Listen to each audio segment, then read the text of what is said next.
Tim, let me ask you a question.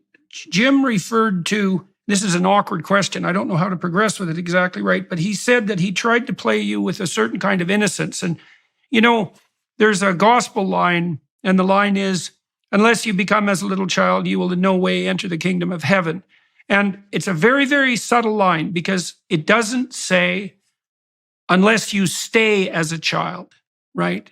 It says, unless you become as a child. And that's it's a very paradoxical injunction. And it means something like this. It means if you rediscover the innocence and humility and capacity for play and wonder and open-ended trust that you had as a child, but you still have all the wisdom that you have as an adult after having seen the world, then you have entered into, you might say, a new domain and a more elevated form of being. And Jim said that he was struck when talking to you about it with regard to this childlike innocence that he saw in you, which is a very peculiar thing to observe in someone who's had to expose himself to all the terrible things that you've encountered. And so I don't have a more fully developed question than that. I guess I just like your response to that set of observations.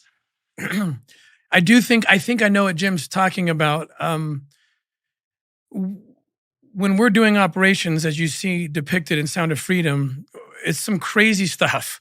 We're going into crazy places. We're talking to monsters and demons. And if I were to apply all the things I know, the things that take me down, the images of children, I could be jaded and less innocent. I think this might go back to the boss who asked me to start this work back in 2002 by saying that we think you can handle this because of your faith. So when I do try to be a childlike when it comes to my relationship with God, and there's a scripture that I repeat in my head constantly as I am going into these dark places. And that's where I become like a child through that recitation and my relationship with God, or even more particularly with Jesus, because it's Jesus who says the line, and you've already quoted it, Jordan, better that a millstone be placed around your neck and you tossed to the bottom of the sea than that you should hurt one of these little ones. That's so powerful to me because it allows me to reduce everything to just an innocent, I hope, childlike relationship with my Savior, with my God, because I know where He stands on this, and I might not know everything, and I don't know how this is going to resolve in my head. I don't know how I'm going to heal the millions of holes burned into my brain, but I do know that if I subject myself completely to an understanding and a testimony that Jesus believes something, He gets mafioso. This is cement shoes kind of talk. It's not flipping tables outside the temple. I mean, He's talking about violence. He's speaking violence, but it's righteous. And that's where He stands on children being abused. And that's where I find. So there's another idea. There's another idea that lurks in the Passion account, that's really quite stunning and horrible. So the Passion story is an archetypal tragedy. And the reason for that is that a tragedy is when something terrible happens to someone, but a more profound tragedy is when the worst possible thing happens to the least deserving person. And so that's the Passion story in some ways, in a nutshell, right? You have a man who, by universal admission, even on the part of his enemies, is at minimum a very good man who undergoes the worst possible sequence of betrayal and punishment. And so that's the story of the tragedy of human life writ large. But there's more to it than that, because there's a mythological insistence along with that Christ was not only crucified, but that He had to descend into the depths of hell itself and harrow it. And what that means to me, psychologically speaking, let's say, is that you're called upon before rebirth, that's a good way of thinking about it, to not only bear the brunt of the tragedy of existence, but to face malevolence head on, right? To go into the deepest and darkest possible places, and what do you say? And while redeeming them to the degree that that's possible, simultaneously redeem yourself. And so the notion there is that the brightest possible light is only possible through the descent into the darkest possible realm of blackness. And that actually goes beyond death into malevolence itself. Now, Jim said, because you might say, well, there's nothing that you should be more afraid of than death. But Jim said, he's appalled enough about the existence of malevolence that he would be willing to give his life to eradicate it. And so that obviously means that for Jim, malevolence itself is a more terrifying specter than mere death or even mere suffering. And then there is this gospel notion that unless you're willing to take the weight of hell onto yourself, essentially, voluntarily, that you can't go through that process of descent and rebirth. And that is associated in the gospel accounts, let's say, with that rebirth into the spirit of childhood. And so you have done what you could to face the ultimate reaches of darkness itself. What has that done for you? And then also, you made some very interesting comments about your wife. You said that in some ways you were hoping she would tell you to, be sensible and come home, but she didn't. She told you to go put yourself on the line. And there's a huge story there that's touched on in the movie, but not delved into to any great regard. How has your encounter with the darkness that you've seen made you a better person? And what has that done with your relationship with your wife? I think it's made me a better person because the weight that you speak of that is on your back is unbearable unless you can give it to some other power, in my case, to Jesus himself. And that's to subject myself completely and repeat his words in my mind, because I know where he stands on it, he'll take it from me. And I felt that. I have felt that in ways I can't even articulate, that don't make any sense on a scientific level. The burden is lifted. And that's what gives me clarity and courage to do things I otherwise wouldn't dream of doing in order to help children. And it's a concept that my wife understands. In fact, I'll tell you this, it's like she morphed into some kind of a therapist in that moment after she told me that her salvation might be on the line. She's much more advanced than I am in every way, and especially spiritually. And she helped me to see that very thing, that give the burden to God, and then you can be, but you have to subject yourself like a child in order to do that and recognize you can't on your own do it.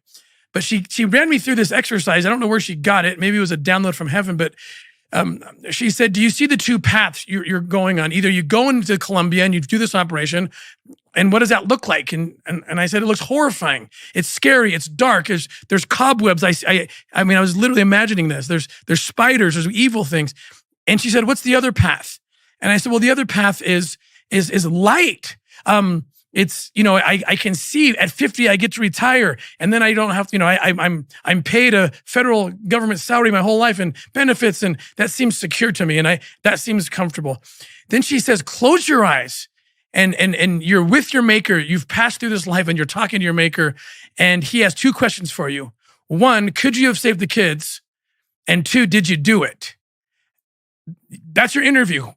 And she's, and it shocked me. I thought, oh, that's going to be a bad interview if I don't have the right answer, if I don't make the right decision here. And then she says, okay, now go back to those two paths. What do you see? And I'm telling you, the cobwebs and creepy things were now on the path of staying in my federal government comfortable job. I thought, what might I lose? What blessings might not come? And then she said, what do you see down the path of Colombia? And she said, I see warmth. I can't see everything, but that's the path I want. And I think that's what that means, is I will give it to God and do the right thing and subject myself like a child. I hope that made sense. Well, look, the reason that people lie and the reason they remain silent is because they think that things will be easier for them and better, at least in the short term. But the psychological literature on this is pretty damn clear. I think clearer than any other element of the clinical psychology literature, which is that you avoid things that stand in your way, that frighten you, at your great peril. If you cower from them, in silence, or you turn away seeking security even, or even sensible security, you violate the principle of your own strength. And if you violate the principle of your own strength, you become weak. And if you're weak, there is no security. Like if you're weak and you have a pension, you're weak with a pension. All that'll mean is that you'll live longer in terror. That's not helpful. And the alternative, and there's also an ethos in the biblical stories in particular, and it's a very interesting ethos. It's very much worth knowing. And one is that if you say the truth and nothing else, you'll have an immense adventure as a consequence. You won't know what's going to happen to you, and you have to let go of your clinging to the outcome. You have to let go. But the truth will reveal the world the way it's intended to be revealed, and the consequence for you will be that you'll have the adventure of your life. And the other part of that ethos is this, and it makes perfect sense to me. I can't see how it can be any other way, which is that whatever makes itself manifest as a consequence of the truth is the best possible reality that could be manifest, even if you can't see it. And, you know, in my own life, I've been attacked many times by people who were attempting to demolish my reputation and take me out. And that's put my family at risk. And many times we've gone through this a lot. And what we have observed is that if we stick to our guns and we say what we believe to be the case, and I say we because it's a collaborative enterprise, I'm always discussing things with my family, that there's a period of intense discomfort, and in the aftermath of that, and that's often several months or sometimes even several years later, things switch around and reverse in a manner that brings benefits that can't even be fathomed. So, and it is a matter of faith, right? So the faith is something like this: like, are you going to make your way through life with silence and falsehoods? Or are you going to make your way through life with truth? And there's going to be a price for the truth, but your vision showed you there was a price for the security too, right? Once you allowed your imagination to manifest itself, you saw that the pathway of security was actually the one that was covered with spider webs, demons, and snakes. And, you know, I saw that with faculty members at the university over and over. They would take the so-called secure path forward, and all they did was violate the integrity of their own souls, right? All that security is false. And obviously your wife, for some reason, it's quite the miraculous part of that story, I would say, that your wife was behind you like that, especially because you said you had 6 kids at the time, you know? So how do you think she knew this? You said her faith is more developed than yours and that she knows things you don't. But what was it about her life, do you think, that enabled her to stand behind you and this crazy venture you went on when she had every reason to make? I mean, the movie says you were within what, months of vesting your pension? How many, 12 weeks, something like that? I can't remember the exact time, but yeah, that was my accountant came to me and showed me how many millions of dollars this would amount to that I was walking away from. It was ridiculous. I want to say $12 million or something, a number I couldn't even fathom. You're walking away from that. And that really tossed me. And that's the thing that led me to Catherine and said, this is what we'd be walking away from. Why does she have this thing? It's a mystery to me. I can say this, having given birth and raised 6 children, I've watched that process. There's something I think that happens to women, at least in the case of my wife, that there's some insight that comes from that process and childbirth and rearing a child, that she's had to rely on God just to get through that process and then have this little creature that you're in charge of. I think her relationship with God through motherhood allowed her to have insights that I didn't have. I think she came with certain gifts as well that before this life, but whatever it was, she saw immediately and on the spot was able to run me through that exercise that really is consistent with your understanding of that process, Dr. Peterson. So I don't know. She's a miracle. She's a miracle to me, and none of this would have happened without her. Well, okay, so you quit your job and you put your pension on the line, and your wife was not only fully on board with that, but perversely enough encouraged you to do so. How has the financial support that made your continued existence and also the operations that you've undertaken, how has that manifested itself since? Like you don't have your pension and the government behind you, but obviously you've gathered resources around you, personally and practically. Tell me how that came about. Well, I'll add this piece because that was my big concern. And Catherine said to me, and she believed it. This is all in that same conversation. She said, I don't care if we end up living in a tent. We will not go back to our maker. Instead, we didn't try to help these children. So that helped ease my mind because I thought, well, then okay, if we lose our house. Now, the blessings did come. Glenn Beck was the person who actually funded the rescue operation that you see depicted in the film, that very first one. He got us started, put a huge amount of faith and frankly risk in doing that. But that was going to get us only about 6 to 8 months before we would be in trouble. But what happened was the success happened. The peace that I felt in making the decision to go was that new path that I couldn't see everything, but it felt right. It felt good. It felt godly. And I knew we'd be okay. And we've never had a worse month than the month before. We've only grown.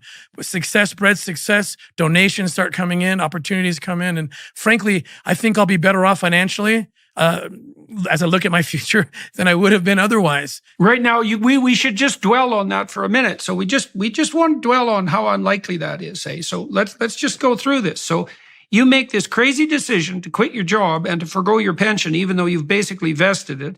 And you're well into your career. You're to the point where, in principle, you could have contemplated retiring and sitting to drink Mai Tais on the beach in the Caribbean, which I wouldn't recommend, by the way, as a retirement plan. And instead, you decide that, and with your wife, that you guys are willing to, risk living in a tent with your kids, but you're going to do this come hell or high water. And the consequence of that is that, perversely enough, you're actually more financially secure and you have more opportunities than you would have otherwise had by a lot. Right. That's worth thinking about, right? That's really worth thinking about because you threw yourself all in, which is what you're supposed to do.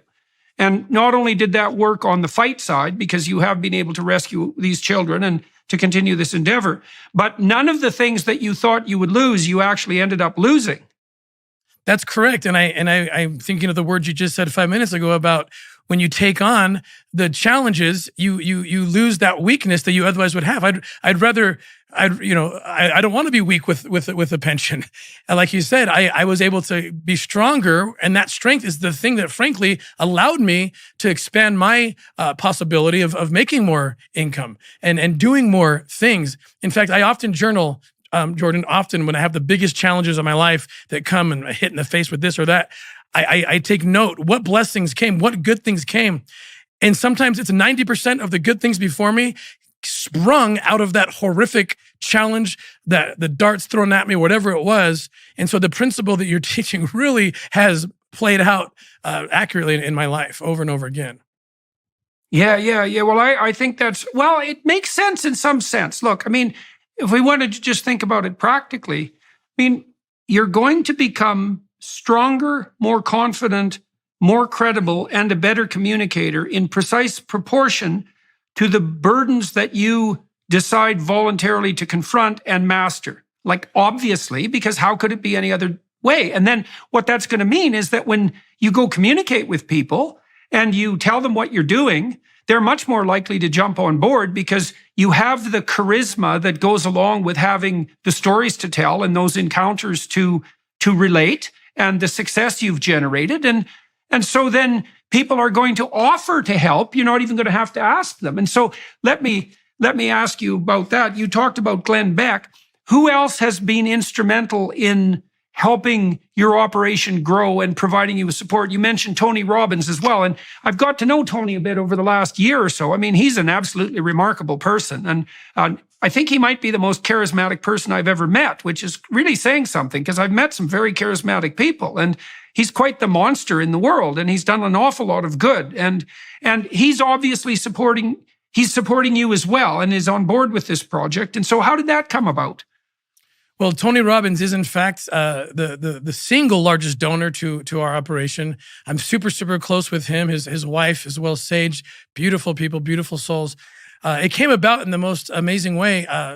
During one of his big mastermind conferences in a convention center of some sort, there was a woman who raised her hand when Tony asked about bucket list projects. If you had an excess of whatever, what would you do with it?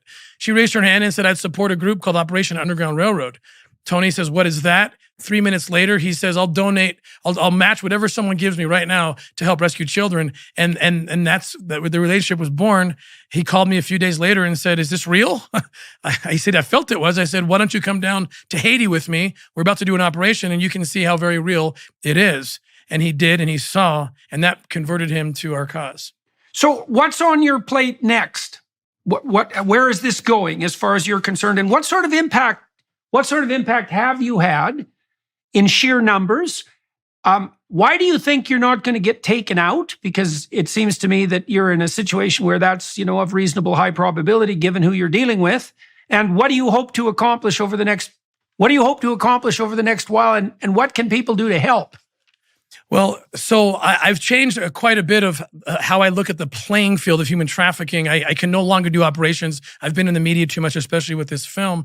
I've turned a lot of my attention to the fact that in what I call spiritual warfare, children are targeted like never before. I was on the Capitol Hill last week, and this congressman was telling me, how do we wake people up to the fact that all these unaccompanied minors are being shoved into America and we don't know where they are? And I said, well, your problem is you're not connecting all the dots, all the ways in which children are being hurt. Not only these 85,000 missing children that are now in the belly of the largest potentially child sex market in the world, but at the same time that's happening, you have groups trying to get rid of the name pedophile and call them minor attracted persons. At the same time, you're sexualizing children, giving them what I used to be able to arrest you for giving children. Now teachers in California and other states are giving this in the name of liberating children sexually or sex education. And now a 13-year-old can consent to gender mutilation and have themselves injected with all sorts of chemicals that might ruin their reproductive system. Well, what are you doing? Consent to do that equals consent eventually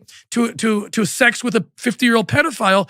And so if you got to connect all these things. And so I for the first time in my life, Jordan, I'm looking at the United States of America and I'm saying, look, I used to think I might be out of a job because we eradicated human trafficking. I am now thinking I might be out of a job because the very laws that protect children and allow us to go after their captors are being and will be decaying and eroded with this crazy culture that is taking children in the name of liberating them and in fact is enslaving them. So, I interviewed this girl, Chloe Cole, who had a double mastectomy when she was 15 and who had puberty blockers and went through the whole bloody gamut of incompetent lying therapists and sadistic butchering surgeons. And they transformed her sexually. And then she talked to me about her dating experiences in high school. Now, you can just imagine this, it's complicated enough for a young man or a young woman in high school to navigate the sexual shoals, let's say, and establish a reasonable relationship or even a reasonable sequence of relationships if everything is roughly normal or something approximating ideal. But Chloe put herself way out on the fringes, having done what she did, and that took her out of the dating pool in high school for her compatriots. And so she turned to online dating. And you can imagine the sort of people who attempted to pick her up. And she didn't refer to that an awful lot in our interview, but she referred to it enough so that I got a real flavor of the sort of people who were more than perversely willing to strike up a relationship with her, often much older, as you've pointed out. And so, that freedom that she was hypothetically offered that only required the sacrifice of her breasts, let's say, the wounds of which, by the way, have never completely healed. So that's perfectly goddamn delightful. And, she talked about her descent into that perverse underworld of deviant sexual attraction. And so, there's not a lot of freedom on that front.